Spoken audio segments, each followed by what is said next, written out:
pushing and a pulling in the great big harbor. In the great big world, there's so much fun, so many brand new things to discover. Waking with the sun, gotta get the job done. Oh, Theodore and Emily, Foduck, Hank and George, and the Harbourmaster too.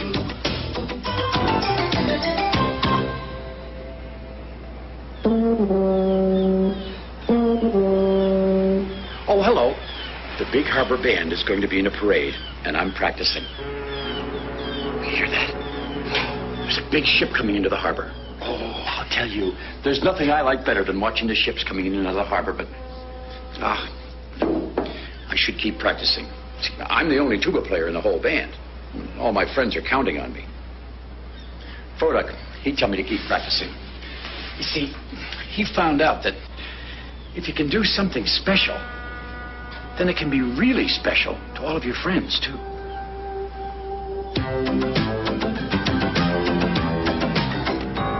I can't remember when there'd been so much fog in the harbor. It was like a giant cloud that came down from the sky. George had been away on a long ocean job, and he was telling the tugs all about it. Oh, yes, I was up in the Arctic. George boomed in his biggest voice.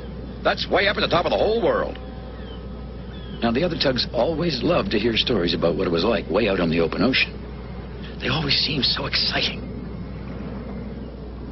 The water in the Arctic had icebergs that were even bigger than I am, continued George, obviously enjoying his own story.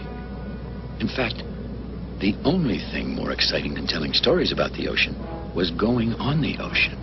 All the tugs thought it was the very best thing that any tug could do. Well, just then, the dispatcher turned to the tugs to begin the morning work meeting. A big cargo ship is arriving. Theodore and Hank, I would like you to bring her in. Now, continued the dispatcher, I'm sending one tug across the ocean to France to pick up a new barge for the harbor. Foduck smiled inside and out. It was his turn for an ocean job. Going all the way to France would be great. He was sure to have wonderful stories to tell after that. Emily, said the dispatcher, please leave for the ocean as soon as you are ready. That is all. Foduck was startled. Emily? It was supposed to be his turn for an ocean job. Why had the dispatcher chosen Emily and not him? Just as Foduck was turning to go, the dispatcher called out in his most serious voice. Foduck, I would like to have a word with you. The dispatcher cleared his throat a little, the way he did when he was making an important announcement. Foduck the Vigilant, he began.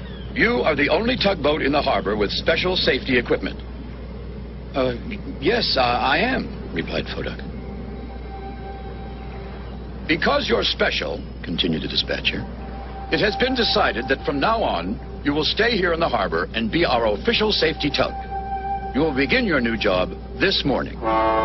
Yes, sir, said Foduck in his bravest voice, but inside he began to feel terrible. All he could think of was those awful words, stay in the harbor. That meant he couldn't go out on the ocean again. As Emily left the harbor for her long ocean voyage to France, she gave a farewell whistle. The sound of Emily's whistle saying goodbye made Foduck feel even worse. He wished he were going all the way across the ocean. And instead, he was going on his first safety patrol all the way across the harbor. It was all because he was special. Well, right now, being special didn't feel that good. Maybe staying in the harbor won't be so bad, he thought, trying to cheer himself up. Maybe there are lots of things for a harbor safety tug to do. Foduck floated along through the fog. Something could be floating in the water, he was thinking. And a ship might not see it through all this fog. That could be dangerous. Foduck listened carefully to his special sonar machine. Now, the sounds from Foduck's sonar machine told him if he was close to anything in the water. You know, even when he couldn't see it with his own eye. And right now, his sonar machine made a slow poing, poing sound that meant there was nothing close by.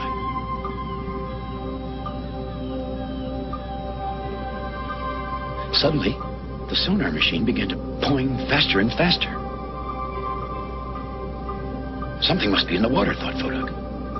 I don't hear anything else, so it can't be a ship. It might be a dangerous floating log. Foduck turned on his special spotlights to help him see the log. But it wasn't a log. It was Northumberland's submarine, slipping silently towards his dock. Foduck, Said Northumberland. we submarines like to stay out of sight. Could you please turn off that bright light? Sorry, said Foduck. I thought you were a giant log. Now, Northumberland wasn't very pleased to be mistaken for a log, and he floated off without another word to Foduck.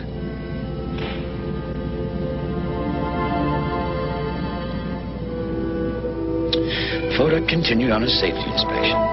He was feeling a little foolish about what had happened with Northumberland, and more eager than ever to do something really useful. What good is being the safety tug anyway? He called to the fog. I've been everywhere in the harbor and there's nothing for me to do. Foduck wished he could go out on the ocean. He stared sadly towards Rocky Point, where the harbor ended and the ocean began.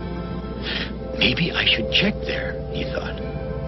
See, Rocky Point is a sharp piece of land that sticks out at the entrance of the harbor. It has a lot of dangerous rocks around it, and sometimes ships who don't know the harbor very well can come dangerously close to it. Now, there's probably nothing for me to do there either, he thought to himself.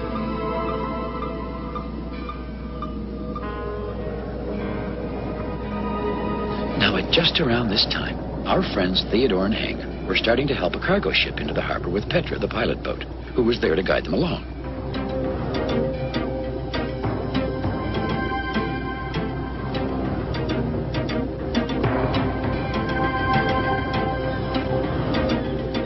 The tugs hadn't gotten too far before they realized Petra had disappeared in the thick fog. They knew they were lost. What do we do, Theodore? Said Hank. Keep pulling, Replied Theodore. and hope we're going in the right direction.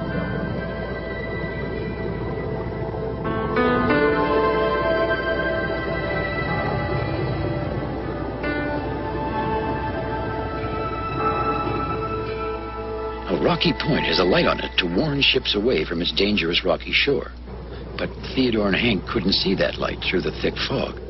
And that was too bad, because they were heading right for those rocks. Foduck was floating along when he heard it. His special sonar machine was telling him that something was out there in the water, and it sounded like something big, moving straight towards Rocky Point.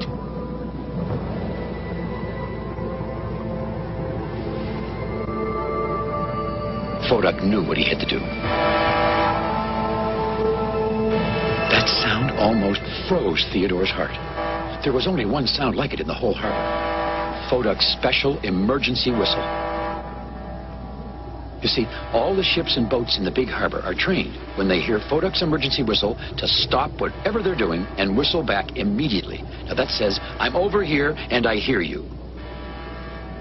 And that is what Theodore and Hank did. They whistled as loud as they could and stopped moving the cargo ship. The tugboats turned to see Foduck hurrying towards them, shining his special spotlights. And then they saw that they'd almost run right into Rocky Point with the cargo ship. Foduck, Shouted Hank. you saved us. I did, said Foduck. But we still have to get this ship to her dock, Said Theodore.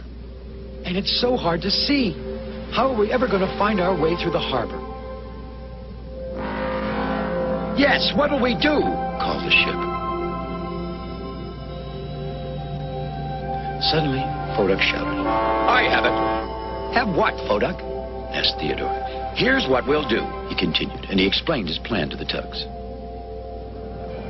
Well, I have to say, it was a wonderful plan. Wonderful. The tugs couldn't see, of course, through the fog. But here's what they did.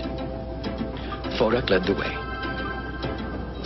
He listened to his sonar machine to make sure that they weren't near any dangerous rocks. He used his special spotlights to help the tugs see a little better through the fog. And every so often, he blew his emergency whistle to warn anyone nearby that they were coming.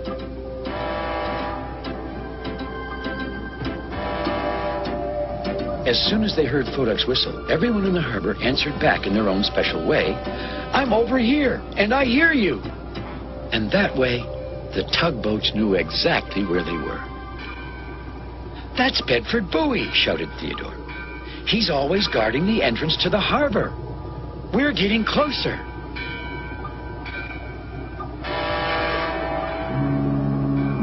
"There's Lily Lighthouse calling," said Hank. "That must mean we're at Willie's Island in the middle of the harbor."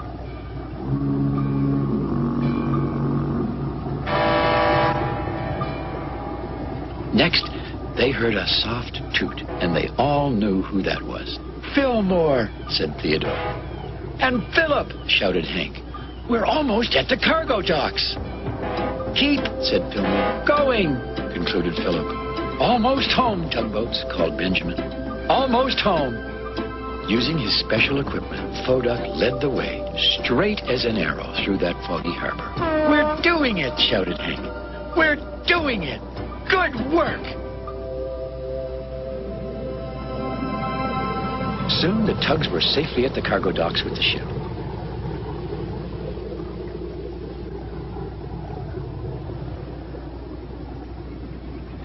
"Hooray!" shouted Hank. "We did it!" "Thanks to Foduck," smiled Theodore.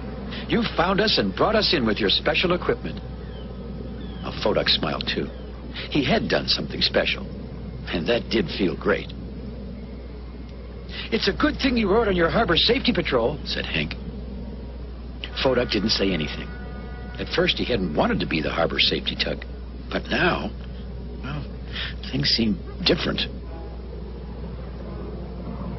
The tugboats set off for the great ocean dock together. And just then, as if by magic, the fog lifted and the sun came out. Ah, it was a beautiful sight. "There are the fairy twins," said Theodore. "And Constance," said Hank. "And Lily Lighthouse, too." The tugs could see all their friends in the big harbor again. "You know," said Foduck, who had been thinking very hard about something, "this harbor really is a wonderful place to be." "It sure is," agreed Hank and Theodore.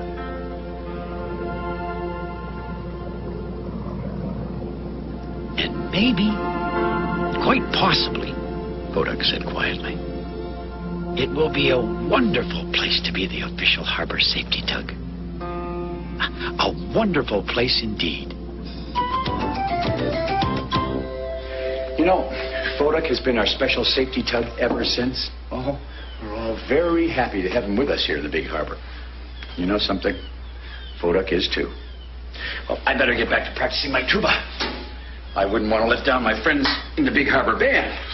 Besides, the parade is tomorrow. Well, thanks for visiting us here in the big harbor, and we'll see you all again next time. So long. Wait a minute, a parade? That means marching. I've never tried marching and playing at the same time. No time like the present, I guess.